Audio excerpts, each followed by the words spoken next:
तो आपको क्या करना है, ईएमआई निकालना है। तो पहले आपको क्या करना है, यहाँ पे प्रिंसिपल में इज इक्वल टू देकर PPMT फर्स्ट ब्रैकेट, यहाँ पे क्या लिखा है, रेट लिखा है, ठीक है। ये आपको 10% है ना आपका रेट, 10% ले लो, उसको लेकर डिवाइड करो 12 से, दिए कॉमा डाल दो। उसके बाद क्या पूछा है यहाँ पे, पार मतलब पार मंथ या पार ईयर। तो आपको तो पर मंथ EMI चाहिए, तो यहाँ से पर मंथ मतलब 1 ले लो, इसको 1 को लेने के बाद फिर से आप कोमा डाल दो। उसके बाद क्या है, नेट पीरियड है। नेट पीरियड कौन सा है आपका, ये वाला है नेट पीरियड, आपने ले लिया, फिर कोमा डाल दो। उसके बाद क्या पूछा इधर, PV मतलब प्रिंसिपल वैल्यू। प्रिंसिपल वैल्यू का कौन सा वाला है, ये वाला वैल्यू ले लो। लेने के बाद जब हम लोग ब्रैकेट क्लोज करके एंटर दबाएंगे तो आंसर गलत आएगा ऐसे।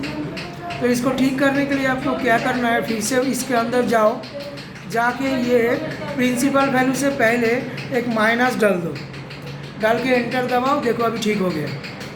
सेम टू सेम आपको इंटरेस्ट में जाना है, इज इक्वल टू इंटरेस्ट के लिए ये IPMT फॉर्मूला डालना होता है।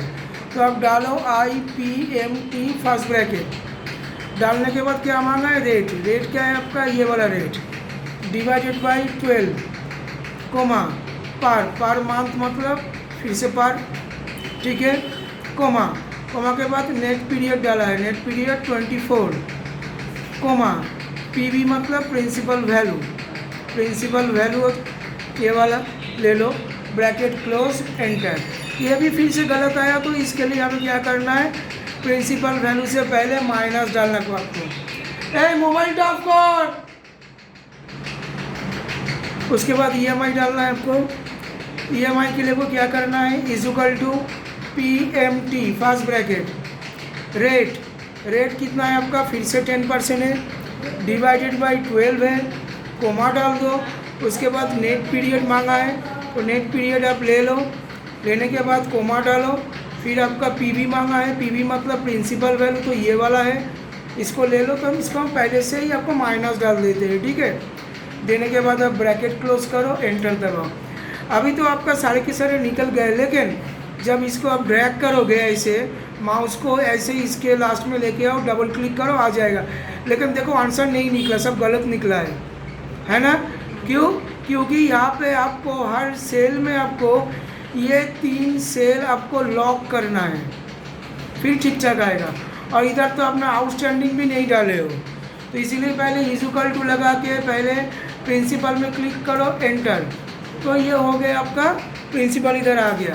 तो इसको अभी ठीक करने के लिए क्या करना है, इसके अंदर घुसने के बाद ये C, D और E मतलब प्रिंसिपल, रेट और पीरियड, ये तीनों को लॉक करना है।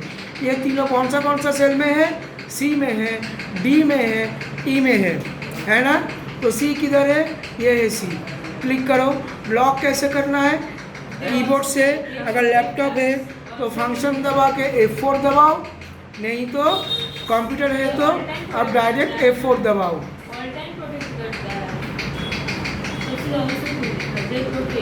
ठीक है, ठीक है, एंटर हो गया ना। अभी इसको देखो, ड्रैग करो, ये देखो ठीक हो गया। उसी तरह इसके अंदर भी जाओ, जाकर आप लॉक कर दो C, D और E को, F4 lock, F4 lock, F4 lock, ठीक है। EMI में घुसो, इसके अंदर में D में जाओ, F4 lock, E F4 lock, C F4 lock, enter. देखो सब का सब निकल के आ गया, ठीक है। देखो 24 मार्क्स का EMI निकल के आ गया। अभी आपको आउटस्टैंडिंग कैसे निकालना है, इज इक्वल टू आउटस्टैंडिंग को सिलेक्ट करो, माइनस में चले जाओ, जाके प्रिंसिपल को सिलेक्ट करो, एंटर दबाओ। देखो पैसा माइनस होके आ गया, सब आ गया, ठीक है। अभी यहाँ पे तुम मान लो तुमको 80,000 चाहिए, तो 80,000 में चले जाओ, एंटर। देखो ऑटोमेटिक चेंज हो गया EMI, ठीक है। 10% नहीं तो 15% इंटरेस्ट चेंज हो जाएगा। सर 24 महीने में नहीं चाहिए मुझे, 12 महीने में चाहिए, देखो आ गया, बाकी सब ब्लैंक हो गए। ठीक है, कर पाओगे अकेला? चलो।